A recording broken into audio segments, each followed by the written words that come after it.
ప్రజల ప్రభువైన యేసుక్రీస్తు నామమున అందరికీ ఉదయకాల సమయమున శుభాభివందనములు తెలియజేసుకుంటూ ఉన్నాను.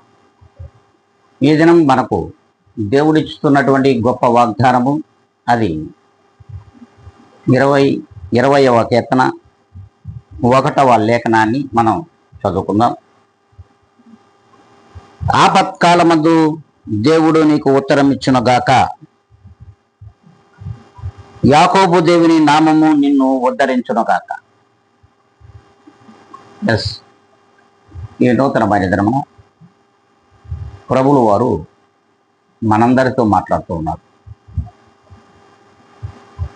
దేవుడు మనలను సంపూర్ణముగా మనకు ఆపత్కాలం నందు సమాధానమును దయచేస్తాడు. అంతేకాకుండా యాకోబు యొక్క గొప్ప దేవుడు అట్టి నామము మనలను ఉద్ధరిస్తున్నట. యాకోబు యొక్క గొప్ప దేవుడు ఎవరంటే క్రీస్తు యేసు మాత్రమే. ఈయన నిజముగా దేవుడని మనం వాక్యము ద్వారానే తెలుసుకోగలుగుతున్నాం. ఇట్టి దేవుడు మనలను ఆపత్కాలంలో మనకు సమాధానం దయచేస్తాడు. అంతేకాకుండా మన యొక్క ప్రతి అవసరమును, ప్రతి అక్కరను ఆయనే తీర్చి మనల్ని నిజముగా ఉద్ధరిస్తానని వాక్యం సెలవిస్తున్నది.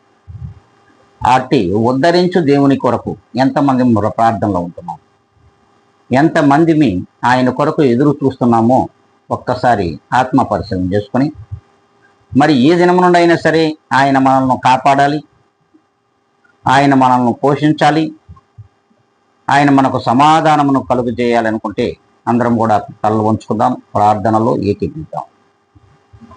మహాగణుడ, సర్వోన్నతుడ, సర్వశక్తి కలిగిన మా ప్రభువా, నీవు మరొక దినమును మాకందరికీ మా జీవితాలలో నీవు దయచేశావు. ఇట్టి దినమును చూడడానికి నీవిచ్చిన ఆయుష్ కాలంను బట్టి, నీవిచ్చినటువంటి ఈ గొప్ప వాగ్దానంను బట్టి మీకు ఎనలేని కృతజ్ఞత, స్తుతి, స్తోత్రములు సమర్పించుకుంటూ ఈ వాగ్దానము ద్వారా మేమందరము కూడా సమాధాన పడడానికి మీరు కృపా కనికరములను మా పైన కుమ్మరించమని బ్రతిమలాడుకుంటూ, ఘనత, మహిమ, ప్రభావం మీకే ఆరోపించుకుంటూ, యేసుక్రీస్తు నామమున అడిగి వేడుకొని ప్రార్థించి పొంది ఉన్నాం మా ప్రియ గొప్ప పరలోక తండ్రి. ఆమేన్.